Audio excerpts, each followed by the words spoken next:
rival, they also they promote themselves as a platform for free speech. I mean, when you have bots still manipulating the numbers, is that free speech when you have one person who, or one bot that speaks for, you know, a ton of different people? You know, I mean, Twitter does nothing to like deter against botnets, which Facebook's a little bit different. It's like how it gets shared, but Twitter does nothing, absolutely nothing to protect botnets.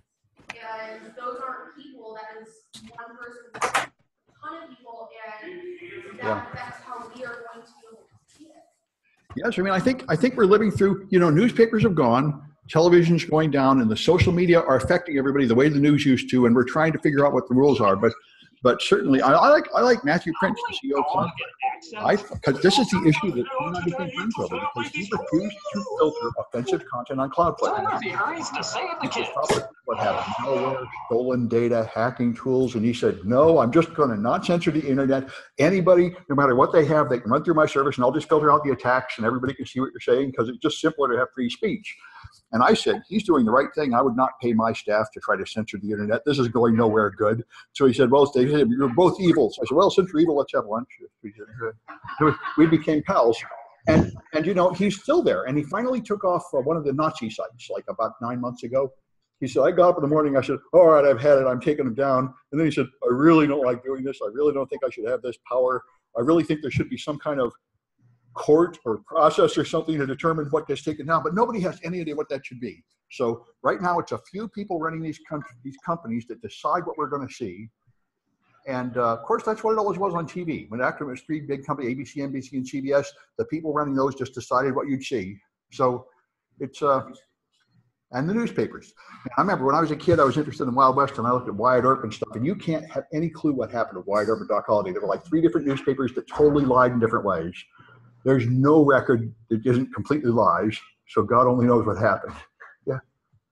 I was just going to say that it's actually gotten a lot more dangerous than just companies and corporations running their own policies and whatnot and saying you're violating our policies.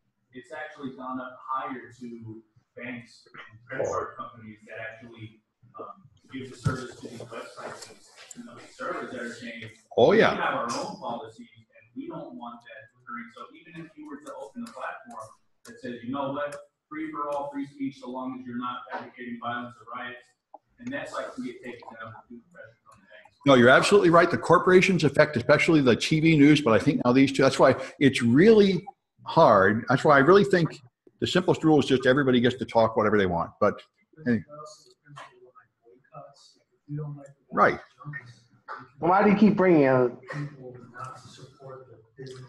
Right. I think boycotts are always legal. You have the right to not look at it, and you have the right to get everybody together and not look at it, but you don't have the right to take it down. You just have the right to, yeah. Trump, I mean, even Trump's talking about, his latest tweet probably maybe a day ago, was how he's looking into Google because they think that the algorithm is, he didn't say it like that, but he said that it's unfairly biased. So pretty much he was looking into a way to change that. Yeah. And when you have a platform as big as Google, it's not like, oh, your library is filtering. It's everybody seeing this, and if you can somehow manipulate results on, you know, that meter direction, that's huge. It is. You're absolutely right. I mean, it's a very interesting. And I'm thinking we need to have a class on this stuff. I'm trying to get through a non-technical security class where people can talk about the consequences of security issues like this, because even CEOs and lawyers and politicians that don't care about the technical stuff have to grapple with all this. So I think there's a friend of mine at Tufts started a class like that last semester, and it's a huge hit. And I think it would be a hit here too. I'm trying to write it and get it through the system. Yeah. Yeah. Yeah. So anyway, so yeah, go ahead. Is that class more social science type of class? I'm not quite done writing it yet. I'll let you see it when it's up there. What I'm thinking is cybersecurity for decision makers at an executive level. Not so much the details, but what does it mean and what are the consequences and what decisions can you make? And this is the kind of stuff that's really out there. I know the one at Tufts, they read completely through the latest brief where they were going to, the Americans passed some kind of judgment condemning 12 Russians for hacking the election, I think, and have specific details. And it's he went through that whole thing in detail. It's just the point of it. His is pretty much oriented towards the military. Ours, I think, got oriented towards business. But anyway, so I just want to say a few words about chapter 1, and then we'll get into chapter 2, which has got the more meatier stuff. Chapter 1 is the introduction to this story. So, ethical hackers are paid to do penetration tests on companies. Now, you could also do a security audit, which is defensive and typically a compliance audit where you just have a long checklist and you make sure you're doing this, you're doing that, your passwords are long enough, your firewalls are on and all that jazz. But a penetration test is where you pay people to pretend to be criminals and break in. And of course, that's a very exciting job. Those people love it. They're the most elite rock stars of security. And that turns out an awful lot of people are doing that. Anyway, so the penetration testers, they begin just using tools, which is what we're going to do in this class, where you just use tools that are in Kali Linux. And hopefully you understand what you're doing with the tools. And then the more experienced ones start writing their own tools and writing their own attacks, usually in Python or some simple language like that, like bash shell scripting. Anyway, so we're going to skip through a lot of this stuff that really doesn't matter that much. What's that? No, you don't need to. I'm going to get the attendance from the online quizzes. Yeah, good. Anyway, so I just wanted to mention your certifications. Some of you probably already have Security Plus. Our department takes A+, Net Plus, and Security Plus. That's our core curriculum that everybody should have before they specialize if you care about getting our degrees and stuff. And that's what most people agree in America. That's like the foundation. Anybody who's a computing professional should pretty much have that knowledge, although maybe they don't bother getting a certificate. But getting a certificate is good for getting a job. By the way, job fair next week, September 4. Come if you want a job. Come if you're interested in what you might need to get a job. We'll have a dozen employers there talking about what you need, and it should. Yeah. Oh, that's right. Thank you. Good. Don't let me put something wrong up there. Good. All right. 140 indeed. 4 o'clock. That's the poster. Yeah. Yeah, that's what I told her. It's not that accurate, but still. Anyway, so Certified Ethical Hacker is the next certificate you might want after Security Plus. This is a very strange certificate. It's been around for a while. At first, it had a really bad reputation, but some people were respecting it more. The military approved it. As far as I know, outside the military, nobody much respects it. But it never was supposed to make you a penetration tester. The point of this was to make you better at being a network the person that controls a network manager. If you're more aware of security things, it's a very strange training course, like there's no Linux. And I don't know who they're fooling with no Linux. But anyway, but it is more, I think, security awareness or something than actually being a pen tester. If you really want to be a pen tester, you get this one, Offensive Security Certified Professional. This is very difficult. I don't think any of my students have gotten it as a result of my classes yet. I've had a few students taking classes that already had it, and I have 4 or 5 students vigorously trying to get it. I don't think any of them have got it yet. This is what real pen testers have. This is the certification from the people that made Kali Linux. Knowing me, you really know how to use Kali and take over boxes, and it's very difficult. And the exam is not a multiple choice test. The exam, there's 6 boxes, and you have 36 hours to hack into them and then write a detailed report of how you got in. And they go through that to see if you really got in, and that's what you got. It's real hands-on. You totally know how to hack in a box, or else you flunk. So the CISSP is the most important certification in this business. It is not technical. It is a management certificate, but it is the one everybody respects. I know a guy with 25 certificates, and this is the only one he puts on his business card. It's the only one I pay the fee to maintain. All the rest I let expire. I had a lot of these, but I didn't. I don't have the OSCP, but I got a lot of these, and I just let them expire. But this one I keep. This is the union card of this business. Everyone expects you to have it, and it has. You're not treated very seriously unless you have this. Especially by big corporations. There's, of course, a lot of people that have no certifications at all and no degrees at all and do security work, but almost everybody with a high-paying job has the CISSP, or they're expected to. And I get a lot of students coming to get the CISSP in order to get a raise. So anyway, SANS is the gold standard of classes. You can take these things at conferences. They're really expensive, like $5,000. You take a class here, it's always in the very latest stuff from a real expert. And from what I can tell, they're very good. I managed to get in little limited bits of them here and there. People tell me if you're a student, you can get in cheaper for like $250 if you volunteer to help or something and talk to them. They're excellent classes. I highly recommend them. They just cost too much. And essentially, all the advanced security classes I teach here are imitations of these SANS classes. The content is excellent. It's just the price is too high. But it's not expected that anybody would pay to go to a SANS class. You're supposed to be a corporate security officer and your boss is paying for it. That's the idea. Anyway, so the laws in technology are a big problem. If you do any kind of, now clearly, if you just work in your own lab and set up your own virtual machine and practice hacking it, that's completely legal. There are countries where even that would not be illegal. I know France for a while, and I think Germany for a while, tried to outlaw possession of hacking tools, like outlawing ownership of lockpicks, even if you have no intention of committing a crime. But America is not there yet.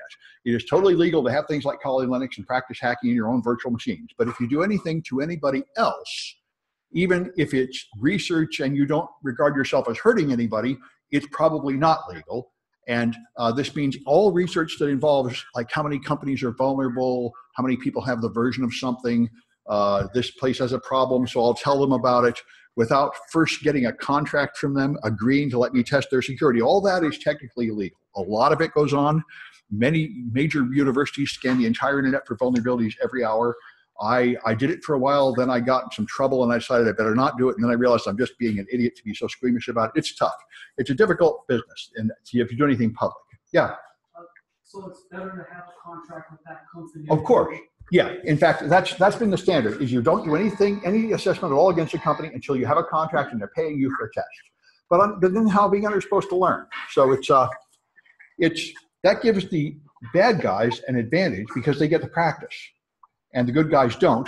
So there's a bunch of white hatters and gray hatters that do more and more tests on people without permission. And it's very unclear how far you can go. There's a few examples of people that go too far and get in trouble.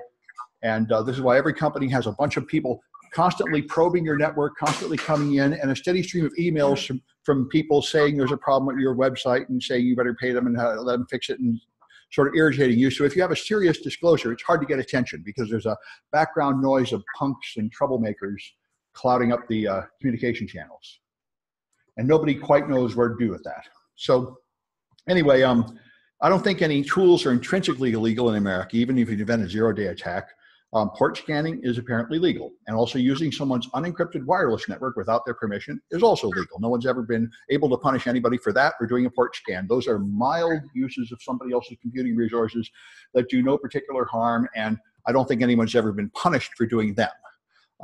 But if you were to run a port scan very fast, it turns into a denial of service attack, and that is illegal. And then you can get punished for that. CISSP, like everybody else, has a computer use policy on the website. And it was one of the first time I taught this class, I found out that you're supposed to have it on a web page. It has to be on the college servers. So I put it on my web page. I never knew I was supposed to. To be fair, they did give me like a 200-page manual, which I never looked at when I got a job, your employee handbook. I didn't read that thing. It might be in there somewhere. Anyway, yeah, that's right. Yeah. Oh, I remember it was, CompUSA used to have a thing that would scan your website, Dr. PC or something, and they put it up for like a year. And like on page 15 of the EULA, it said, if you read this far, you get $1,000. And it sat there for a year before anybody claimed $1,000. Anyway, so there's a lot of laws out there that limit what you can do. Computer hacking and intellectual property is a branch. The main one that hackers get punished under is this one, the CFAA. The Computer Fraud and Abuse Act was written before the internet. That's the problem, is these laws were all written in a totally different world than what we're in. So the Computer Fraud and Abuse Act was intended to protect military and government computers. So they said the only computers it protects are computers that are involved in interstate commerce, which at that time was the big companies. Now that is every computer on the internet. So every computer is technically protected by this. And what it says is you can't send a packet to the machine and get a response that causes you to know something you're not authorized to know. So it means everybody can just make their own rules of what you're allowed to do. And they don't even have to tell you. So if you go to a website and you do something that exceeds the designer's perceived terms of service, then they can claim you violated the CFAA because you weren't just doing what we expected you to do on the website. Of course, I don't think anybody gets punished or locked up for doing something really bad. What happens is they now have an argument. You broke it and you have to have a lawyer and cooperate with the lawyer and there's a fight and all that jazz. But anyway, that's why the law is very unclear. And when I went to B-Sides, Las Vegas, a couple of years ago, we met with Department of Justice officials and such, and they said, we understand that all the research that you do is technically illegal, but you can trust us to only prosecute the bad guys with prosecutorial discretion. So that's where we're at. And maybe I better close that door. They're always noisy in that hallway.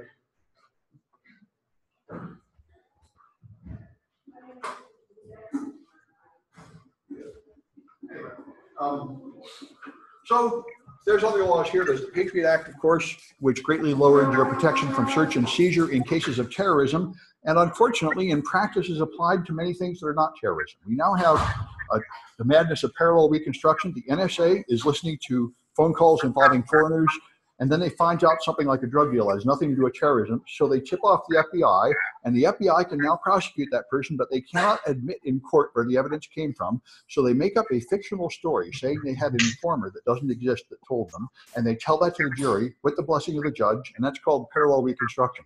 I don't understand how any of this is legal, but that's where we're at. Yeah. What do you think of hacking back? Very good issue, hacking back. There are people that praise it. There's books about it. There's companies that will sell you equipment to do it. All the law enforcement people I've ever talked to are unanimous in saying this is insane. Don't do it. I tend to agree with them.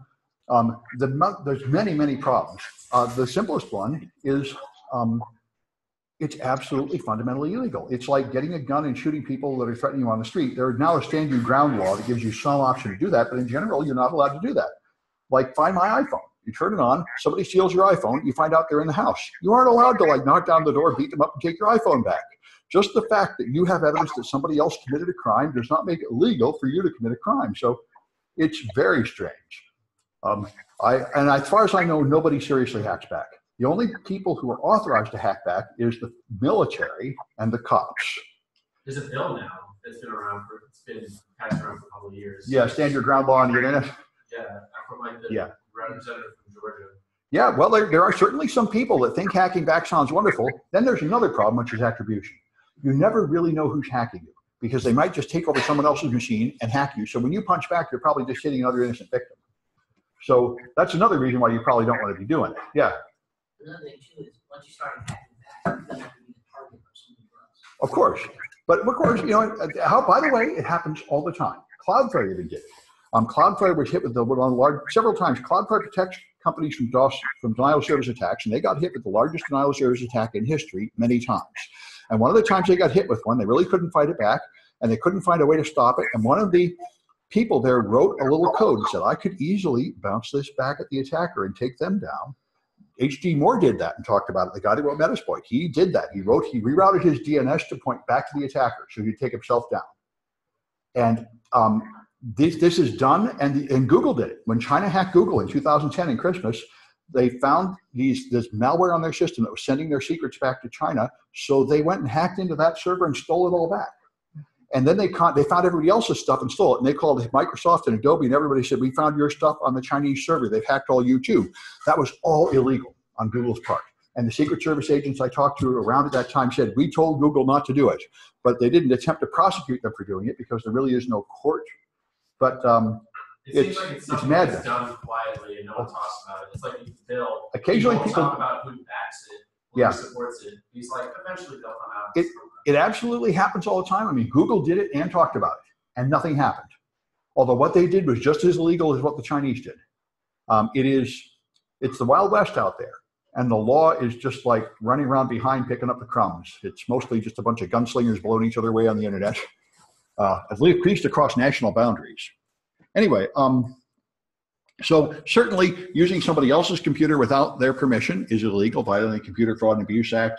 Worms or viruses, denial of service attacks, anything that stops people from using their computers for legitimate purposes. If you do it intentionally, that's bad. Of course, if you're Microsoft and you put out a patch and the patch crashes 1 million servers, that's a mistake. That's not a crime. But this is why it's really hard to write a law, because you certainly could say that Windows Update is guilty of all this. And so it's really hard to really define exactly what the crime is and how it's totally different from the stuff you regard as good and legal. All right, so anyway, if you do any kind of security testing for anybody, just like if you build a house or a roof, you get a contract. And the contract has to say, if I cause some kind of damage on your network and your business loses money as a result, here's who's going to have to pay for that. You have to consider that up front. And there are contracts out there to copy from and such. So you have to be very good with technology and very good at dealing with management and IT to be a good pen tester. Pen testers are usually a team. There are a couple of crazy hacker nerd types that can't dress well and are nuts, that are really expert technical people. And then there's a management guy in a suit who talks to the management, writes the report, and meets with them and talks their language. You need both of those skills on the team, and it's usually not the same person with both of those skills, because I think the psychiatrists are catching up with us, but I certainly feel that it's generally accepted in the business that there is a certain personality type of hackers. And it goes with a certain way of dressing and certain personal mannerisms and certain attitudes. And it's not getting along with corporation. A problem with authority seems to be basically universal among the highly talented hackers. And corporate people are primarily sensitive to disrespect of their authority. That is the main issue for them. And they get a lot of that from the hacker types. So you usually have to protect the corporate people from those grubby, nasty hacker types and somehow hold the team together. Although they said at DEFCON, as everybody gets older at DEFCON was the center of all the punks, they said, you know, the difference between a hacker in a suit is $80,000 a year. That's the difference. So they're mostly being less rebellious and getting more suits because they actually have families and houses and they actually like, you know, to enjoy those things, and they're beginning to realize it would be worth it to conform with some of these rules. So anyway, that's all I wanted to say about the first chapter. And the second chapter is where we get down to more technical stuff. And here, so let me get on to that. So this should be a review of Net Plus is what this is. Hopefully you do know the fundamentals of networking. If not, this is going to be a review. So the internet runs on TCP/IP. There were a bunch of protocols before TCP/IP like Apple Talk and IPX and NetBIOS, but they're all gone pretty much, and it's all TCP/IP now because of the internet. So this is the universal language for computers to talk to others, and there is a thing called the OSI model with 7 layers, but the TCP/IP model is a simplified model. It only has 4 layers, and that is what's really used by hardware. The OSI model is more theoretical.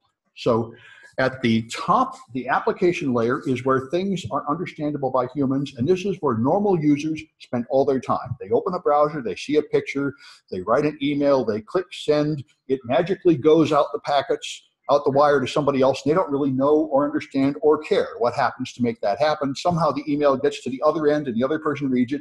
Most people just live at the application layer and they don't know or care what's going on down here, the same way they don't really care about the water pipes and the electricity grid and all the other things that are involved in making this happen. They just assume it will all work because the technicians, like which would be us, are making it all work. So we are the people that actually have to care about these other layers and how they work, because we're going to have to fix them when they break, or as pen testers, we're going to have to break them to make them do what they're not supposed to do. So the transport layer takes the data from the higher layer and breaks it up into little chunks in TCP or UDP packets, typically, and then sends it over the internet. The internet layer is what moves it across the world to find the physical location of the computer at the other end through the world network of routers. And the network layer down here is just to our local area network that uses MAC addresses and wireless addresses on Ethernet frames and Wi-Fi frames.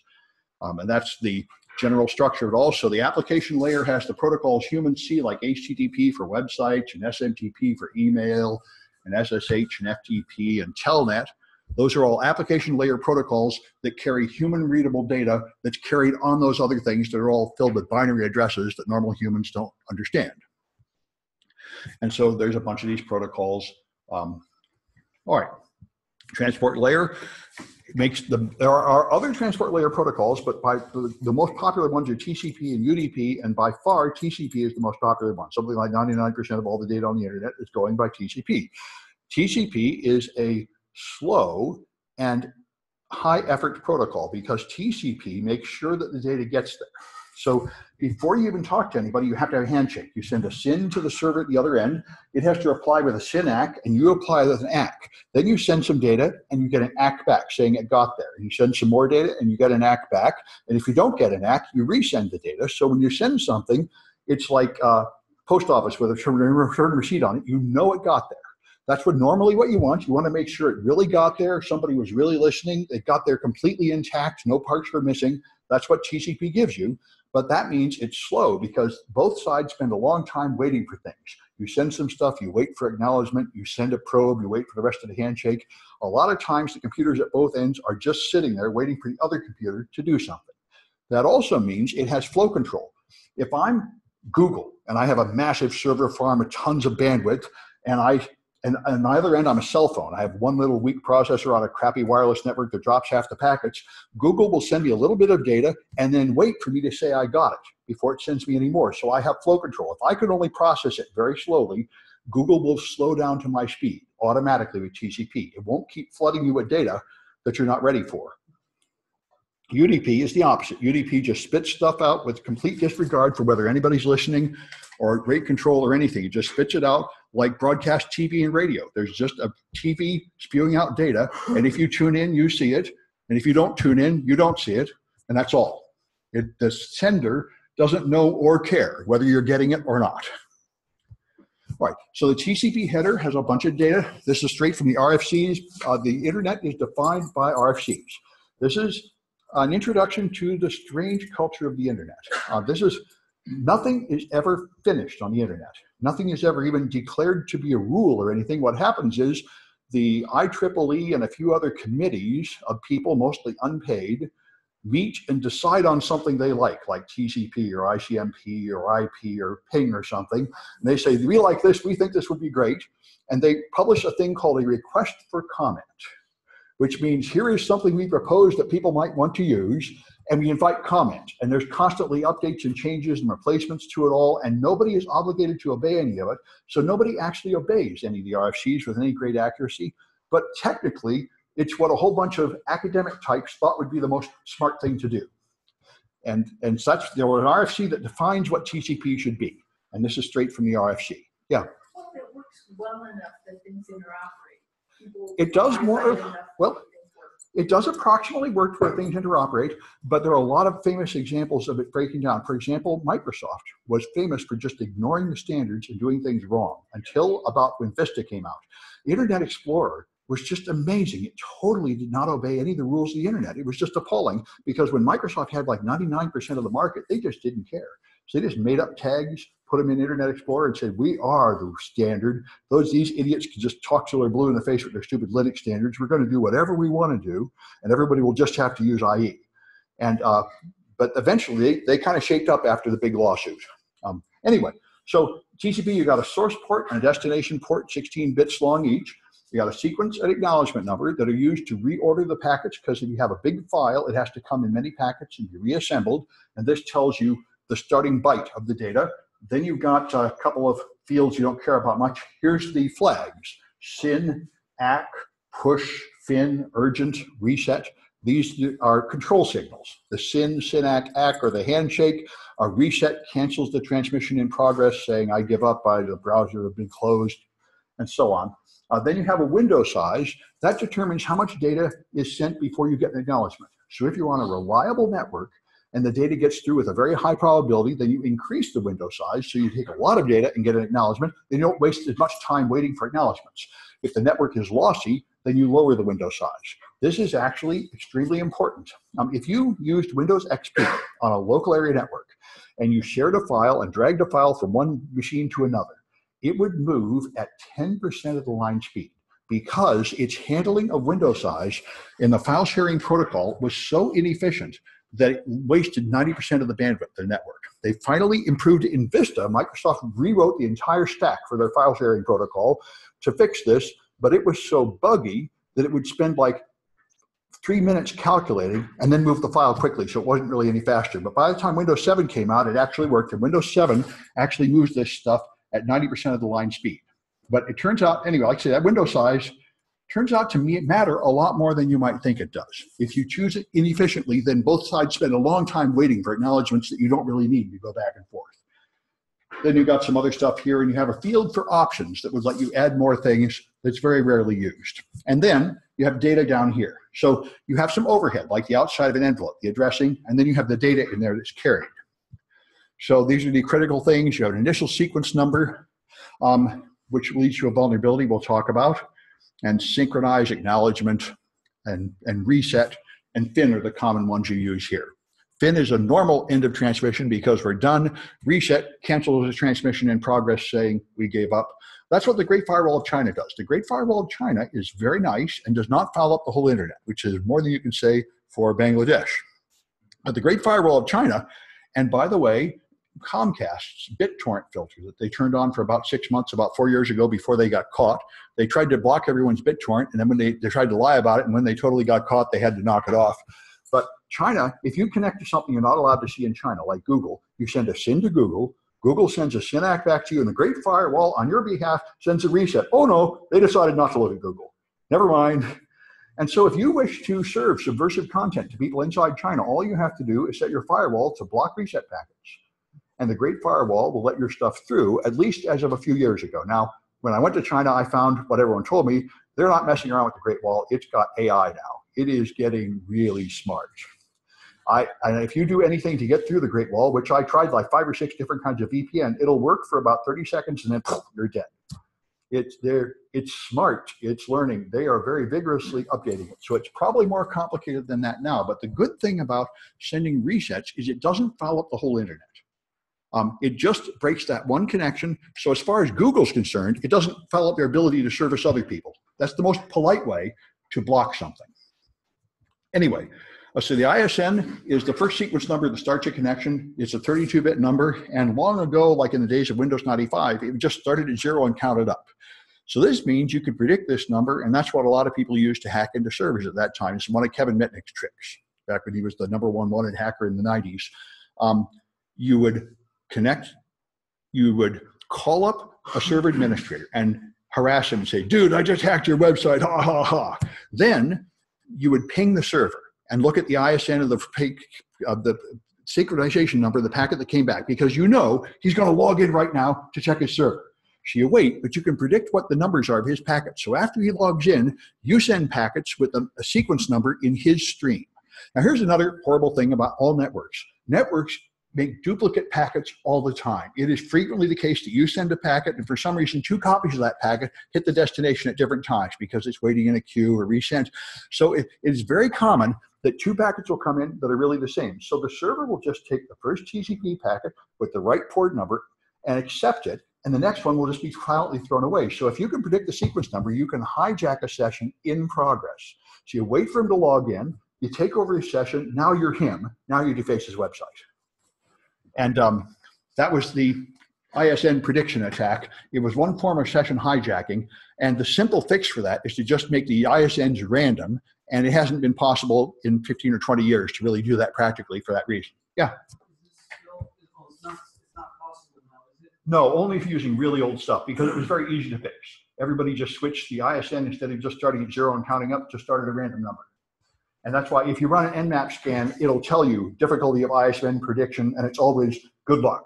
It's always impossible these days. Nobody, as far as I know, in 15 or 20 years has made this mistake again. So most other mistakes come around every few years. Every time somebody makes a new gadget, they copy an old mistake and put in the old mistake again. Yeah. But the ISN still has to be sequential order. Once you make the connection, it's in sequential order, but it starts your random number. Yeah. All right.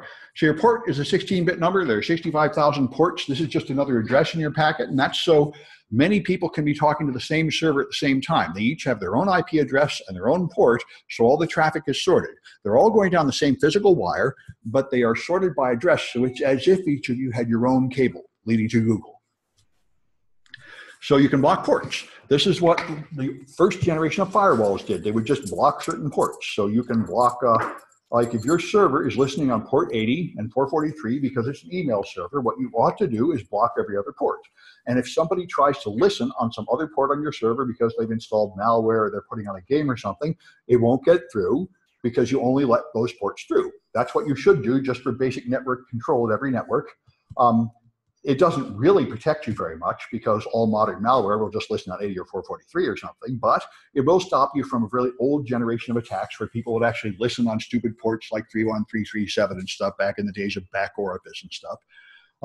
But you know, that's why blocking by port number is extremely weak. It's like trying to stop email spam by looking for words in it like Viagra and stuff. All they do is misspell the word to get through.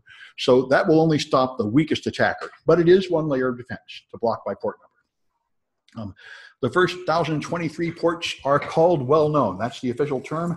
They are supposed to be used for really famous services like email and the web. So you have to have administrator privileges to listen on them. The ports beyond that can be used by a non-administrator for anything. So you got to know the most popular dozen ports to pass any CompTIA test. 20 and 21 are file transfer protocol. It actually uses another unspecified high-numbered port in a bad way. FTP is so old, it really doesn't get along with firewalls very well. It actually creates a problem. FTP is a horrible protocol. Everyone should have blocked it at their firewall 20 years ago. Nobody should use it. The only FTP worth using is anonymous FTP, where you just survey data to the whole world, and that's not worth using because all you'll see is a folder full of files. You should just make a web page if you want to share files with the world that has a pretty picture. Come on, guys. FTP invites you to log in, and it sends your password in plain text over the internet for everybody to steal it. So this is for the birds. Yeah. If you want to move files to your web server, how do you do that? Secure FTP. You use encrypted FTP, which runs on port 22 over SSH. That's what we all should have upgraded to 30 years ago.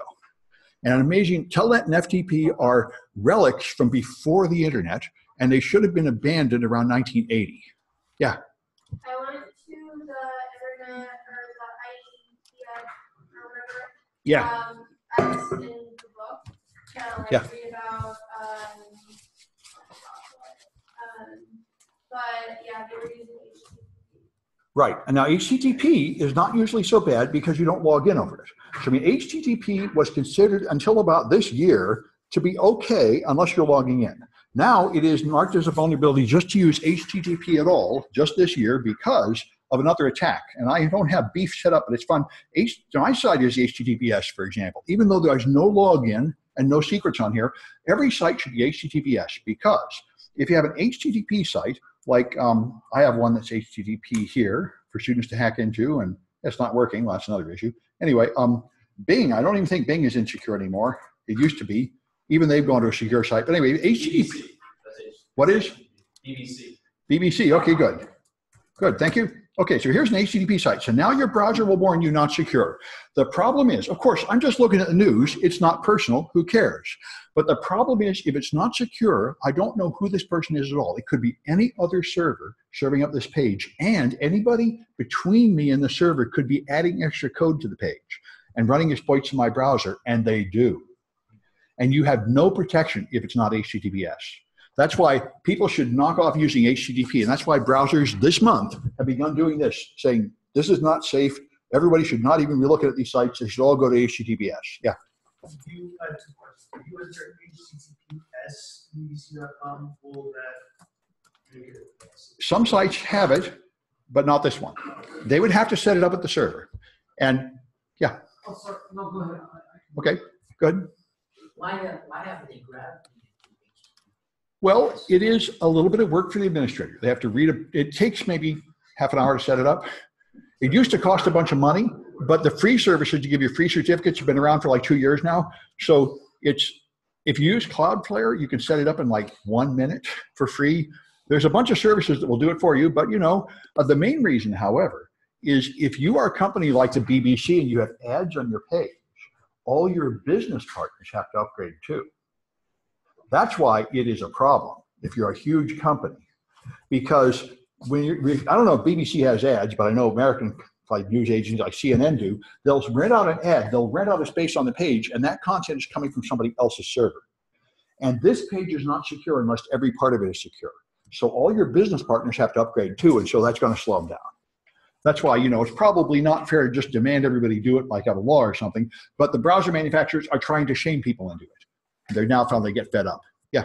Just for FTP, using VPN.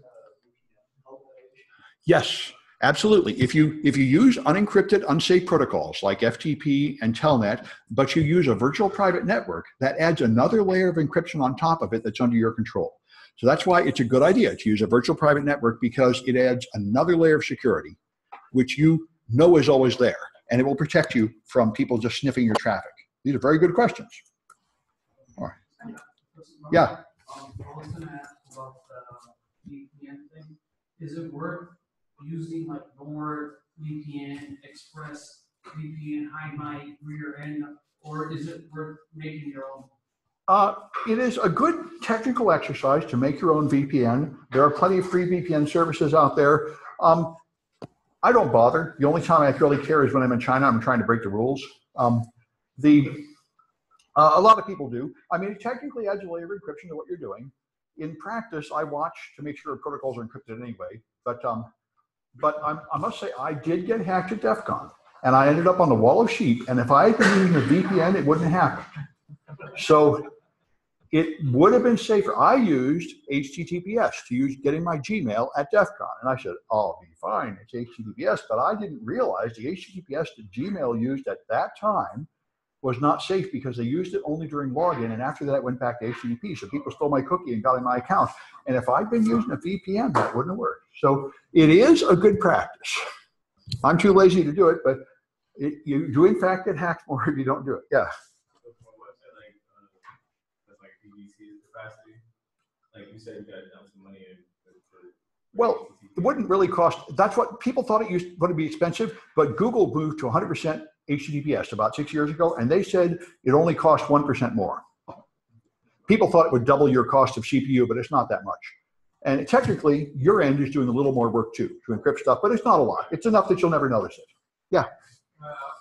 Like if you're running your website off of Amazon, which a lot of these companies already are, Amazon will provide you with a free certificate anyway, so it's not very difficult.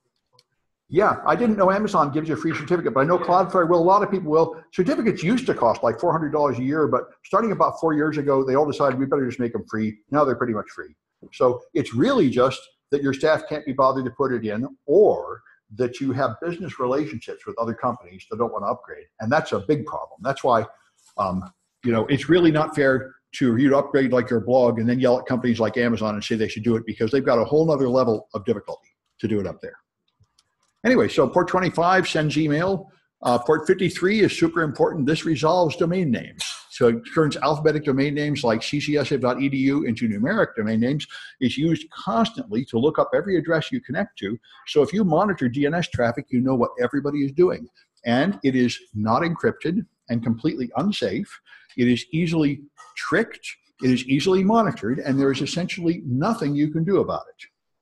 The only thing you can do right now as a consumer is use a VPN, but there was a test a year ago, and 80% of the VPNs do not encrypt the DNS traffic. So it is, in fact, a wide open privacy leak for everybody. And there are 3 techniques I know of intending to encrypt DNS traffic, and none of them are getting anywhere.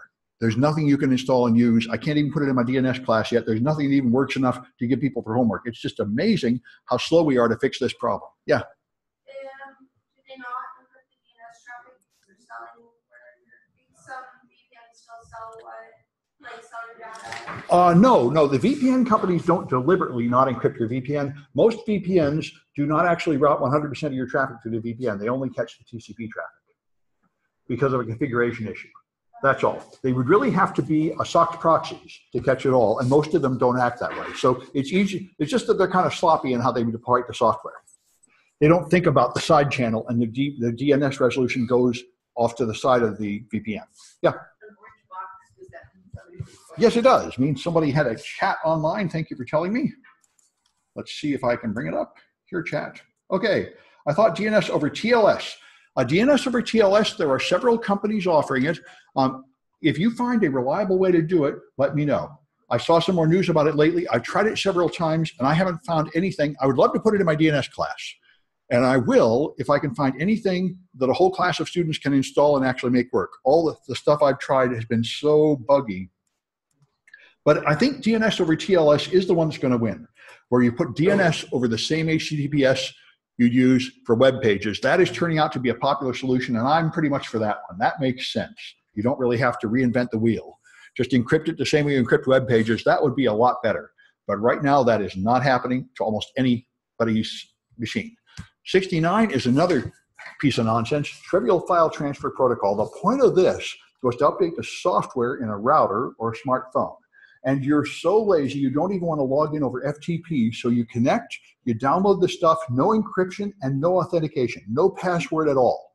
So if you can go on a network and turn on a rogue TFTP server and reboot the phones, and they will just reload firmware from you. And you can put in poison firmware and hack the phones.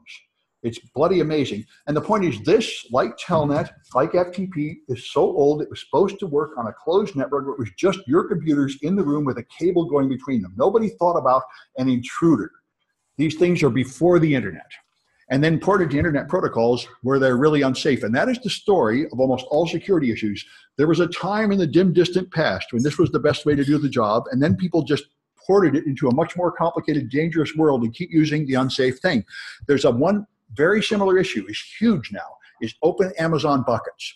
An incredible number of people are moving to the cloud. I'm trying to move my projects to the cloud. You have machines, you buy hardware, you buy more processors and RAM, and then you say, why am I wasting my time? Why don't I just rent a machine at Amazon and do it all there? Everybody is facing this problem. So what they're doing is they take images of their servers in their own server room, where they're configured with firewalls and routers and everything, and then they put them on Amazon, and they don't know that they're all wide open to the world on Amazon.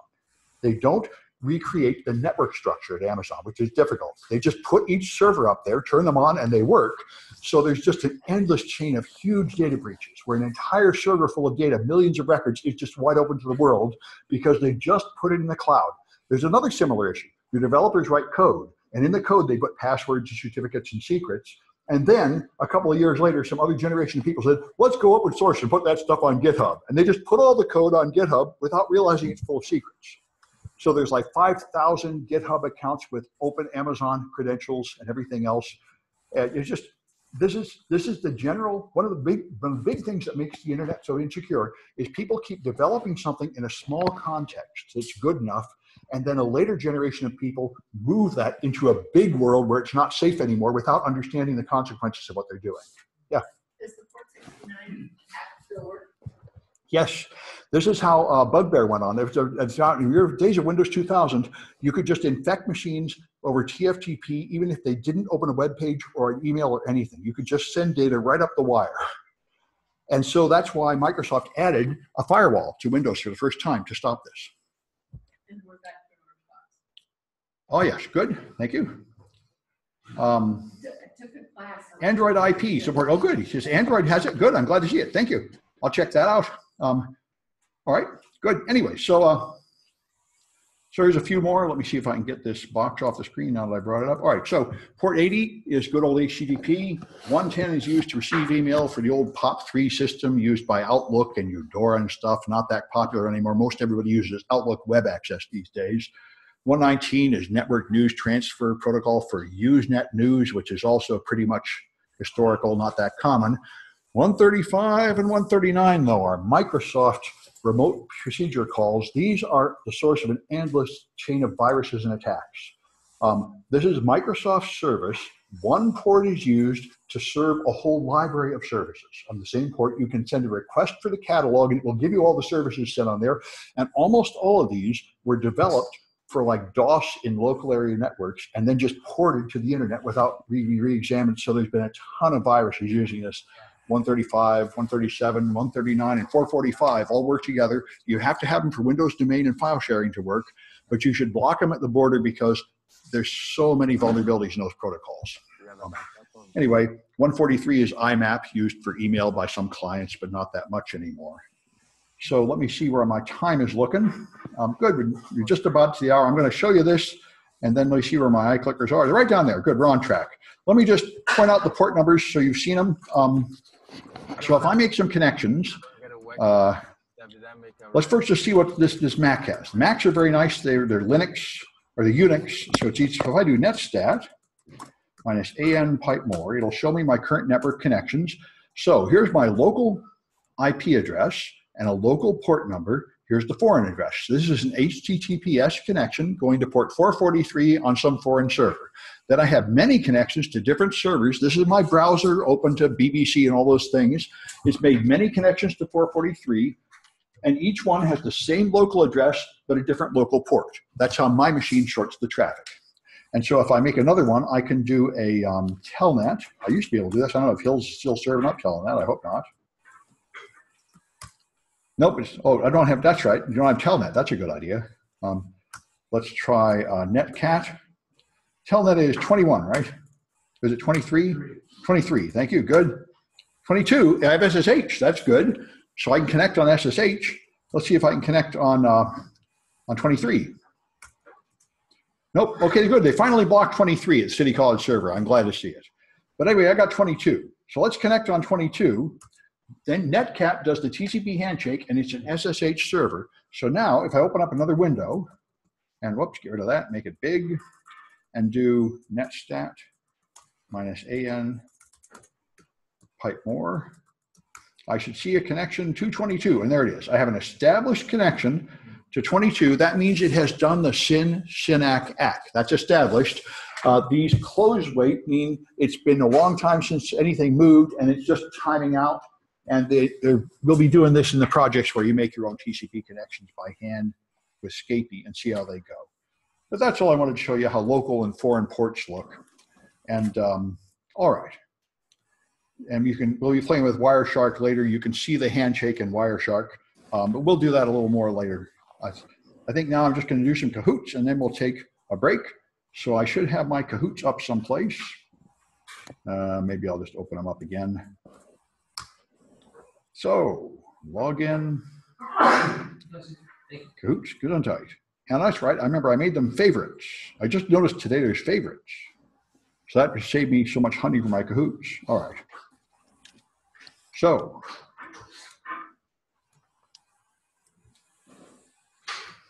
and by the way, there's a prize today. I brought some blockchains. So, all right. If you get the most Cahoots right, you win a blockchain.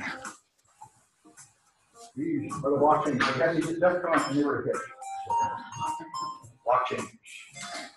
There's 2 different kinds today. Whoever wins this one, they get a choice. Yeah, well, I thought they were great. And they ran out of them, so I couldn't buy them at DEFCON, so I just went on Amazon and found out how to buy the components. They're real cement blocks, like 1/64th size. You can buy them like model railroad ticks or something. So I bought like 50 of them. And a couple like 10-yard rolls of chain, so I can make a bunch of these. So, and we'll be doing blockchains later. If you don't know what they are, you will going to learn them. But anyway, that's pretty cool. Oh, I like the ASCII art.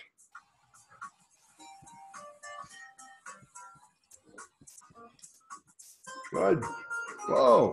Here's somebody running a DOS attack. There are some attacks against Kahoot, and there are programs that will do this. It will just add a whole bunch of extra names to it.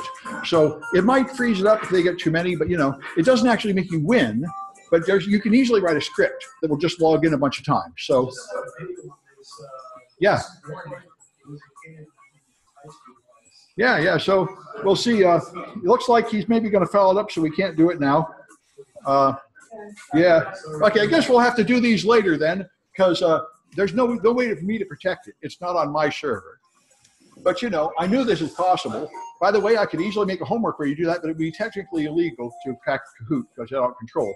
But this would be very easy to do with a bash script or anything. Anyway, all right, so let's take a 10-minute break, and we'll see if we can do the Kahoots when we come back. It's 7. We'll pick up at 7:10. Oh, wait, now he went away. Wait a minute. Oh, maybe we can go ahead. Let's try it. Try joining up again, and we'll see. Yeah, probably. We'll see. But he might do it again just as a stunt. This is where, it's just sort of a test of how much people are troublemakers. And this, people are a lot less ornery than they used to be. In 2011, everybody was hacking everything with hacks like that until you just couldn't get anything done. Well, all right, I'll wait and see. We'll just come do it in 10 minutes. You have to take your break. We'll try it again later. I'd like to cancel this. I'm just going to close the page. We'll try it again after 10 minutes. I'm going to pause the recording and okay. All right, so let's try and pick up again. And here's another chat message. All right. Okay, you're in Canvas. Good. Okay, good. All right. All right. So let me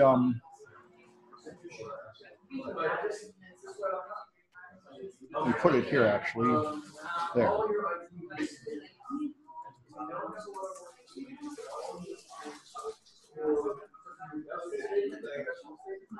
Okay.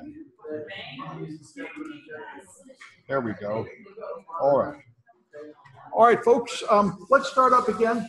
And one thing I want to make sure everybody knows, you do have to have access to the Canvas server to succeed in this class. That's where the quizzes are. So if you don't have a Canvas account, send an email to this address. and we will invite you. It is not the same Canvas that other City College classes use. So that's an important fact for people. I know we're still in the first week. Nothing's due for a couple weeks, but anyway, that's how you get in Canvas if you haven't gotten in. If you pre-registered and you're officially in the class, you should already have a Canvas account. But if you haven't, or you're having some kind of trouble with the administration here, which tends to happen, then send an email to here and we can add you to our server, because this server is not controlled by the college, so I can actually add everyone at once without having to get permission from someone. Yeah. We need Canvas for each class. For each class, yeah. You only need to make one account, but you have to join each class. You need an invitation to join the class. Yeah, good. Yeah, good. All right, these are good points. So, UDP. You're recording it? Yes, I did. Thanks for reminding me. I did, in fact, remember. All right, so UDP is the alternative to TCP. Oh, let's try the Cahoots. We had some Cahoots to do that we were unable to do, and I said I'd try it when we came back. So let's see if we are able to do it or if we get DOSed again. This is, by the way, an interesting issue. Wireless networks are like this. You can DDoS a wireless network and there is no defense. And so you just hope they won't. And by the way, there's a new defense against this, which happened to, I think, GitHub. Somebody brought down GitHub with a DOS attack, and GitHub just went on Twitter and said, will you please knock it off? And they knocked it off. And they said, this deserves to be a new defense. Just begging, oh, come on, guys. Because they're not an evil corporation. Nobody hated them. They're like a generous free service that everybody uses. They said, all right, guys, you know, you made your point. How about you knock it off? And they knocked it off. And they said, you know, people don't talk about this kind of defense, but that's a defense. If people don't really hate you, it's like social engineering. Yeah, like, you know, just how about begging? It's like a revenue stream through begging. It's the same thing, you know.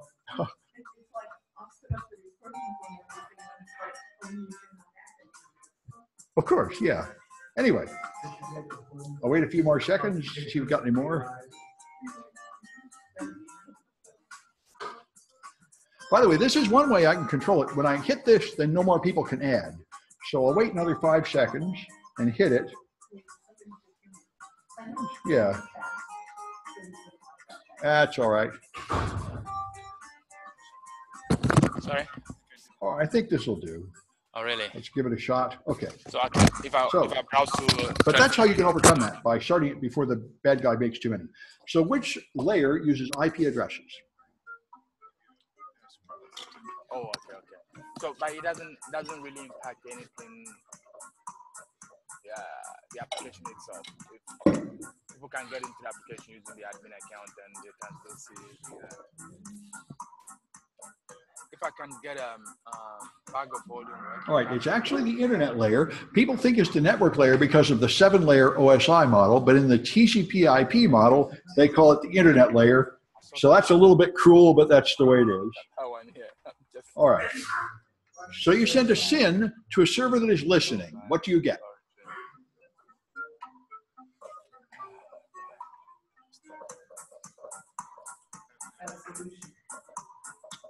That's another problem.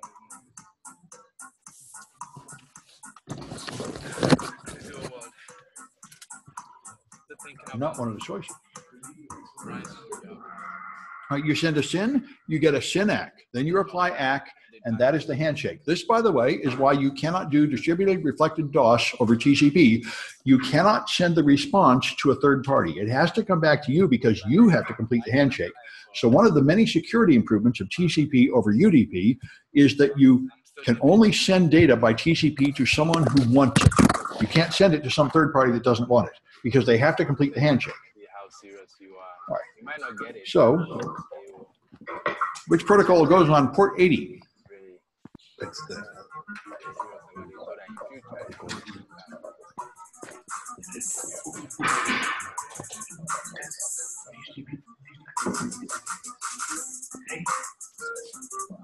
Okay, HTTP, good old HTTP, still most of the internet.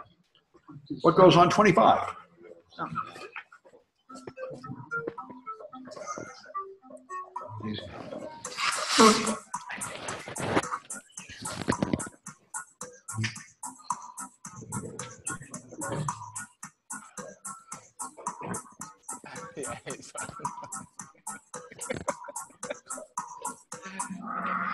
SMTP, although to be fair, really only Hillary's as email, because this is old-fashioned unencrypted email. And this is one of the many things people got mad at Hillary about. She sent email unencrypted because she had to, because most countries had not yet upgraded to use Start TLS. But now most people are in fact moving their email over Start TLS, which encrypts it. But this is the old unencrypted email, port 25. Anyway, all right. So what port did Telnet use? And unfortunately, it still does. I created an account.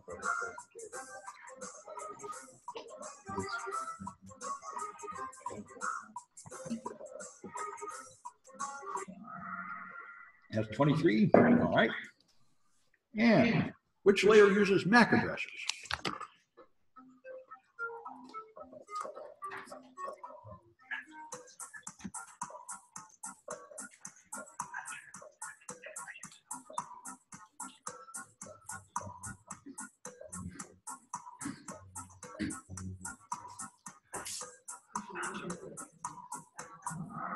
Right, this model is called the network layer. It's called the data link layer in the 7-layer model. And those are those 48-bit addresses that are unique on your local area network. Well, this is all the TCP model. All right, so I'm going to have to find out who these people are. I got Becky, I guess. Is that a person in the room? All right, apparently not. How about, and then I got a face. I don't know who that is either. And Jay. Okay, here comes some chat. Maybe we can find out who some of these people are. Beck is right there. Good. Okay, Beck X2, I guess. All right. You won't be able to put points in your gradebook unless you have some kind of name we can find in the online system, Canvas. How about Jay? Is Jay in the room? Perhaps not either. All right. No, there's good. Thank you. I got Jay's name now. Jay. And how about this face? Is this face person in the room? There you are. Good. All right. Remind me your name before you go. But you get the blockchain. You're the only winner.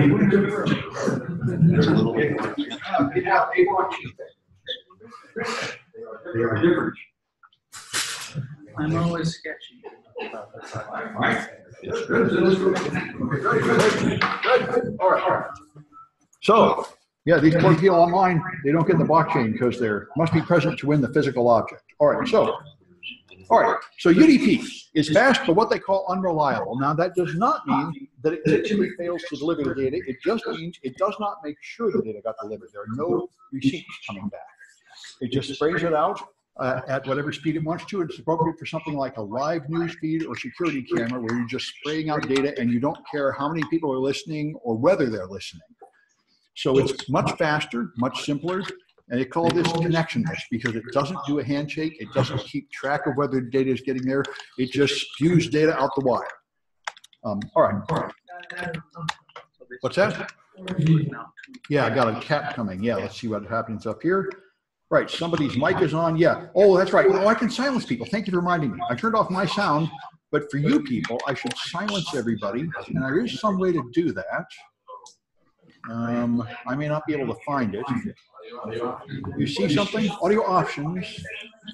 No, there's some way to silence the other people, but I'm only able to find it occasionally.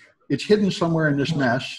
Disable attendee video. Nah, okay. Sorry, it's hidden somewhere. I found it in previous semesters, but I don't know where it is. Yeah. Manage participants. You see it? Manage participants. Where is it? Where is it? There's no such thing. Oh, up here. Thank you. Good. Mute all. That's good. Thank you. Good. Let's see if that works. Good. Thank you for mine. Good. I appreciate it. Good. Trying to make a better system. Someone found something about mute all. Good. Okay. So supposedly you're all muted now if that worked. Good. Thank you. If anything's bugging you, let me know and I will attempt to fix it. But I want to make it friendly for online viewers. All right. So the internet layer. Oh, let's see. Another thing coming in. Let's see. Way better. Good. Okay, good. All right. So I guess it's working. All right. Fair enough. But we got a lot of people coming in online, so it's appropriate to make sure they're having a good experience. All right. So the internet layer delivers things to their physical address. This is a logical address. The IP address determines your physical location and is somewhat logical. It is not organized like a zip code, although it should be. but it's become scattered. So this is why the internet is actually a horrible mess. Every single hop has to look up your address in a table of 500,000 routes to figure out where you are, because it's not logical like zip codes. But that's the way it is. All right, looks like we have another chat in here. Okay, good. All right. So, all right, ICMP is used to see what people are doing, just to see if the server is up and to send messages like when a packet is discarded. Goes above IP, train and trace route, use ICMP, at least Linux trace route. So you send an echo request, which is type 8, and you get an echo reply, which is type 0. It has only a few of these. It doesn't have a port number like TCP. It just has a few numbers here for send messages. Like I think an ICM type 3 is unreachable. That's a type 13 is a destination unreachable.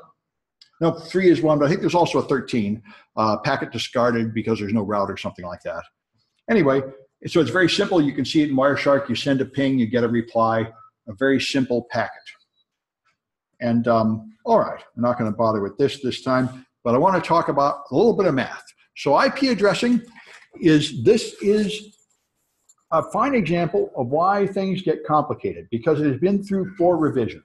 Originally, the internet was designed to use an address like this, 4 numbers from 0 to 255, and the first number specified what company you were at, and the rest determined which particular machine at that company. Again, it was only supposed to be expandable to 100 companies on the internet. And at first they thought that would be plenty. The original internet had 4 servers, and they cost so much money that no one thought it was going to grow much beyond that.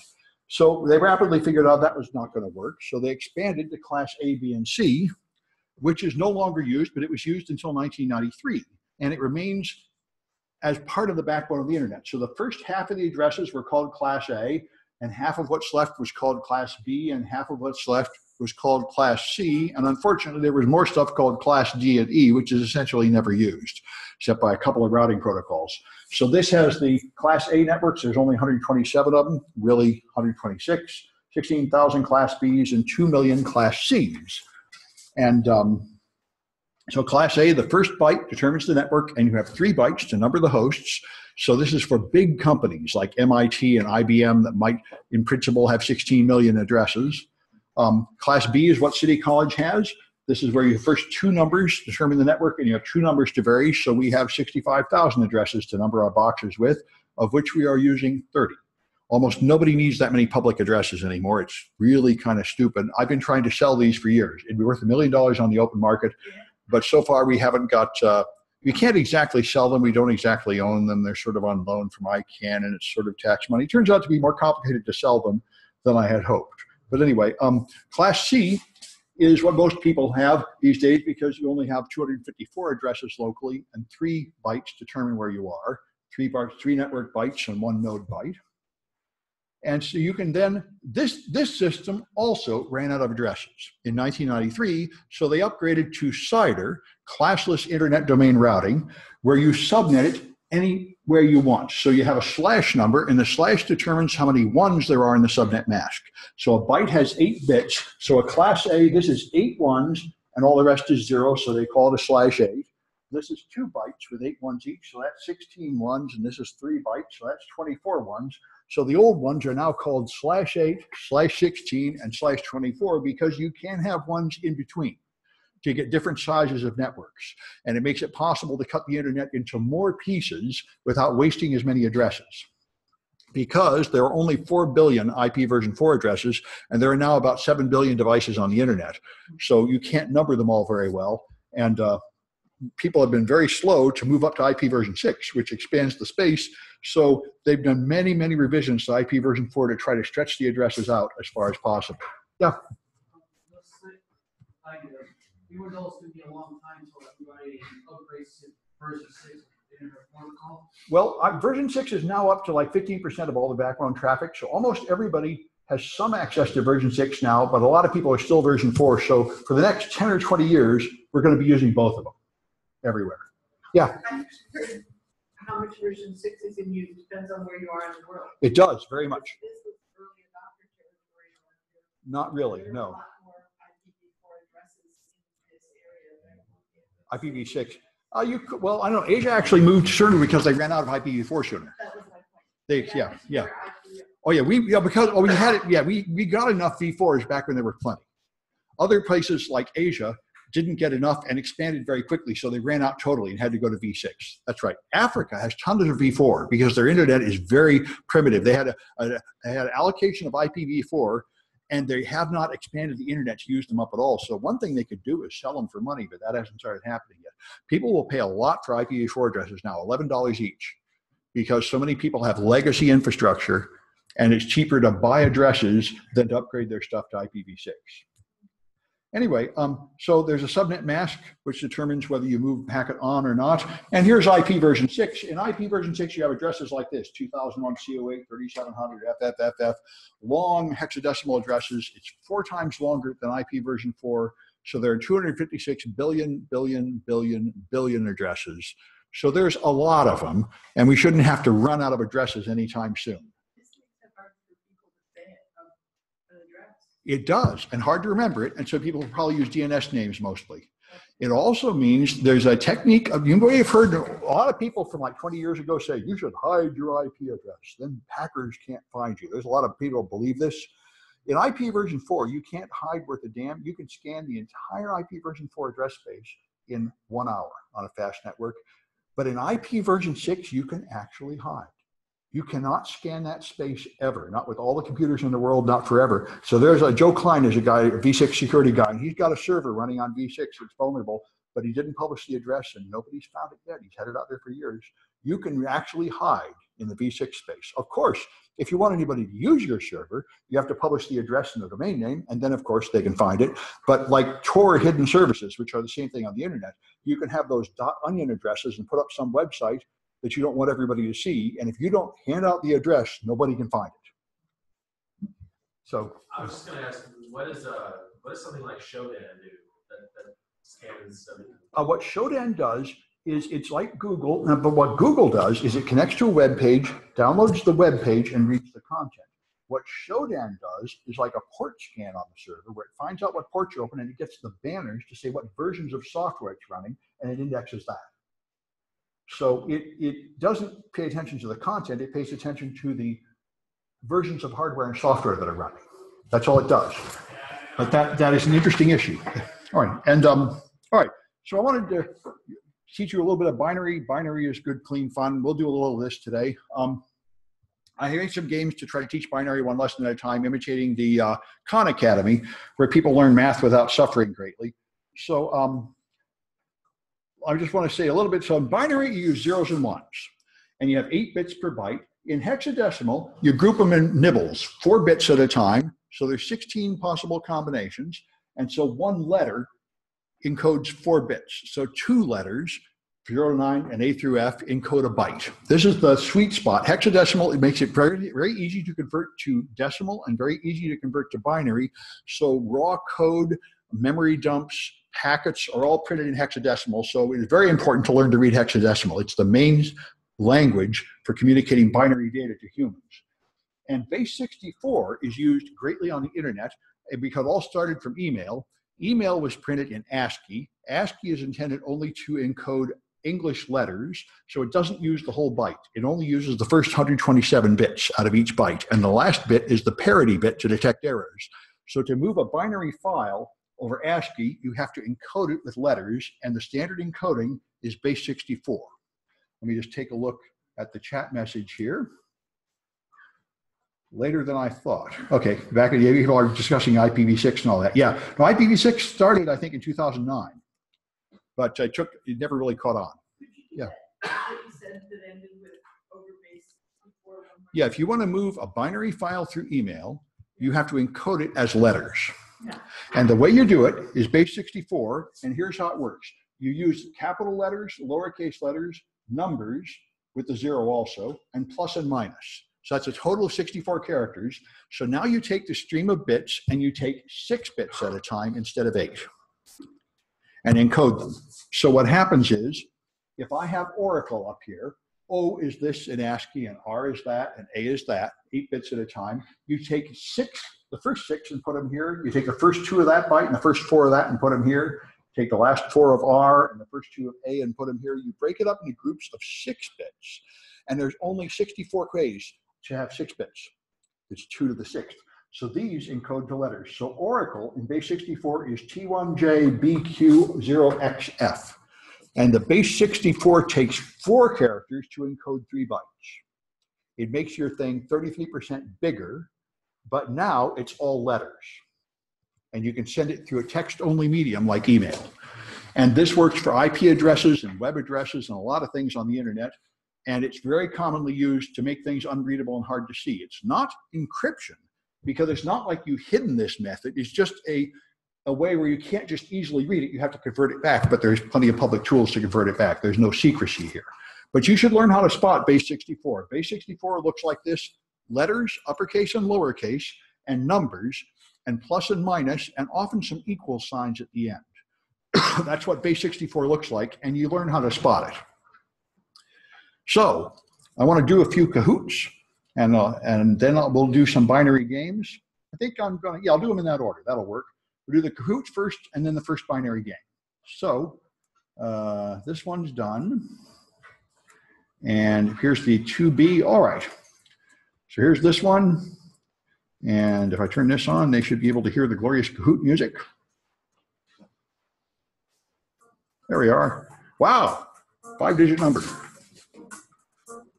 Very special. And this is 8:30.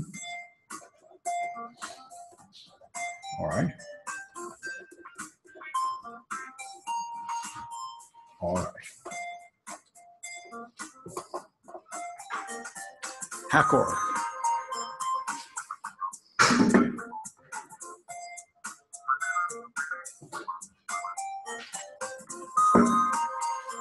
Mr. Bombastic. Well, I can actually, I think, kick people out one by one, so I guess I could have clicked that guy, but we could have a race, but anyway. All right, I'll wait a few more seconds.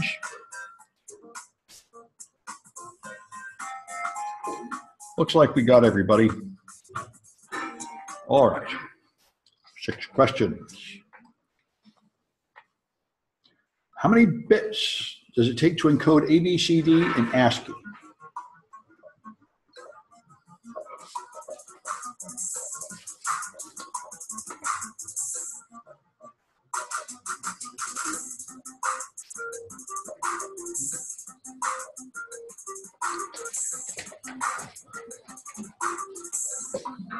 Okay, it's 4 bytes. Each letter turns into 1 byte, so it's 32 bits. If you wanted to be picky, you could say 4 times 7, but that wasn't one of your choices. But I mean, it does use 4 bytes to make 4 characters in ASCII. All right. How many bits are in that value? Hexadecimal. FF.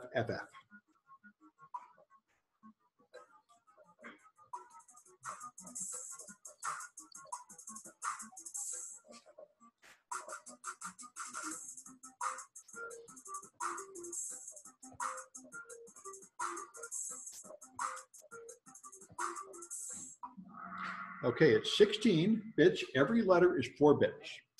So that's 4 groups of 4 bits, and I'll talk more about it after this is over. If you're not good at hex and binary, you can get there. There's a way to get there easily in this class, and I'll show you. All right, so how many base 64 characters does it take to put it ABC?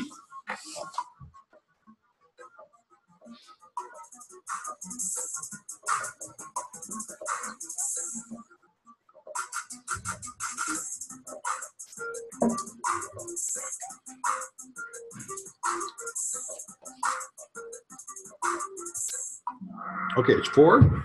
3 letters are 24 bits, and that's 4 groups of 6. So it takes 4 hex digits to encode 3 ASCII characters. All right, so which of these is class A?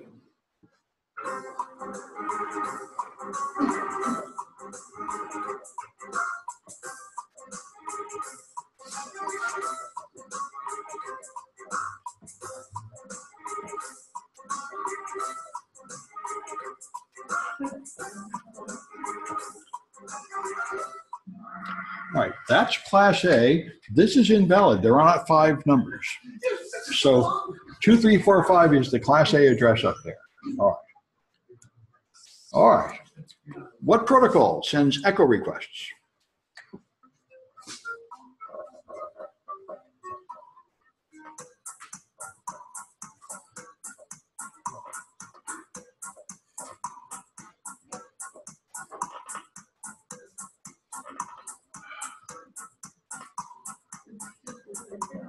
Okay, that's ICMP, Internet Control Message Protocol.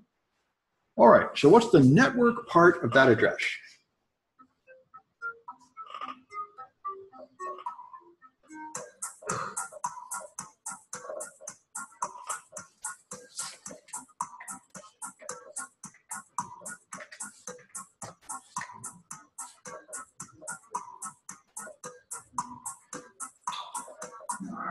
Okay, 147, 144, because the /16 means 16 bits are in the network portion, and that's 1 byte and the second byte, half of it.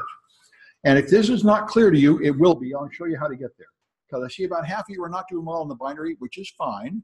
You can get there. You don't get there all at once. You do it in 7 steps, 1 step per week. So let me write this down. Becky X has got twice, and Mateo and Raphael. Is Mateo in the room? Is Raphael in the room? Right. I got nobody. What's that? I'll accept the award on their behalf. Yeah, you could. I know. I got a blockchain and nobody to give it to. No real humans to give it to. Well, that's just life. Anyway, let me talk about the binary games, because quite a few of you seem like you could benefit from reviewing binary, which is fine. And you know, it's not absolutely essential for this class, but it's one of the things, if you're in computing and you don't know binary, it's like being a musician and not reading music. You're just going to be constantly humiliated by it until you finally admit that and learn it. So I've tried to make it easy with these here binary games. So, and this has been pretty successful in the past. So what you do is 1 lesson at a time, and this is how the Khan Academy does it. So let's talk about nibbles. There's a lesson here, and nibbles, all right. In base 10, you write a number like 147, and you know this means 104 tens and 7, and that's what you mean by base 10. This is the number of ones, this is the number of tens, this is the number of 10 squared, and so on. So in base 2, it's the same logic. You have ones, tens, and hundreds in base 10, but in base 2, you have ones and twos and fours. So 1, 1 means 1, 2 plus 1, 1, which is 3. And so it's, whoa, something crazy happened. All right. So it's ones, twos, and fours. So this number is 5. 1, 4, no twos, and 1, 1. And in nibbles, you just use 4 bits. So here's how high you can get with 3 bits. You can get up to 7. 1, 1, 1 is 4 plus 2 plus 1. 1, 0, 0 is 4. 1, 1 is 3. And that you're only 8 groups of 3 bits. That's as many as you can make. And if you take 4 bits, you have a nibble. And this is all there is to nibbles. 1s, 2s, 4s, and 8s. So that is 9. 8 plus 1. And there are all the nibbles. There are only 16 of them. The highest one is 15, and the lowest one is 0. Okay? That's nibbles. And you can even just draw this little diagram on a piece of scrap paper. You can count them on your fingers too. They're inviting. So what you do, once you think you've got it, is you prove that you got it by doing this game. And I'll look at the chat messages after this game. All right, so here's the game, which is a little friendlier than it used to be. All right, so you just have to do these, and all right, so I'll make it as big as I can. Okay, 1010, what's that in base 10? 10. It's 8 plus 2. 10, 10 is 10, so that's 10. How about this one? That's 7, 4, 2, and 1. And so when you get enough right, well, I have to hit it twice by accident. But anyway, when you get anything wrong, it'll tell you and make you start over. So you have to do it until you get 10 in a row correct. This is how the Khan Academy does it. You practice it until you've really got it before you go on to the next level. That's what works. And I would recommend waiting for another day. And this way, this is how you learn math. If you learn one thing and practice it until you've got it, you're ready for the next thing. If you see a bunch of math all in one night, it gets confusing because you really have to understand the first step before you're ready for the next step. So I got a little series of these you go through. You learn nibbles, and then bytes, and then hex. And then there's some other topics here, modular arithmetic, XOR, and modular inverses. This is important for encryption. Anyway, these first three are probably the main one, but they're all worth extra credit in this class, and I recommend checking it out. Base64 is not up there, but it would be nice to add, and I might do that. Anyway, all right, I think that's it. I'm going to go up to the lab on Science 214. I'll be there if anybody wants to work there. And anybody got any questions about anything? Let me check these online chats. Maybe somebody had something there I should be dealing with. Oh, good, a name. Okay, Mateo is, okay, I got Mateo's name. And, okay, and I still need to know, well, Raphael's probably a real name. There was somebody here in the room, just a face. You want to tell me your names, I give you your points. I'll stop the share then. All right. Go ahead, another chat's coming through. Did you get me on the first one? Yes, I got you on the first one. Okay, I'm ending the meeting. All right.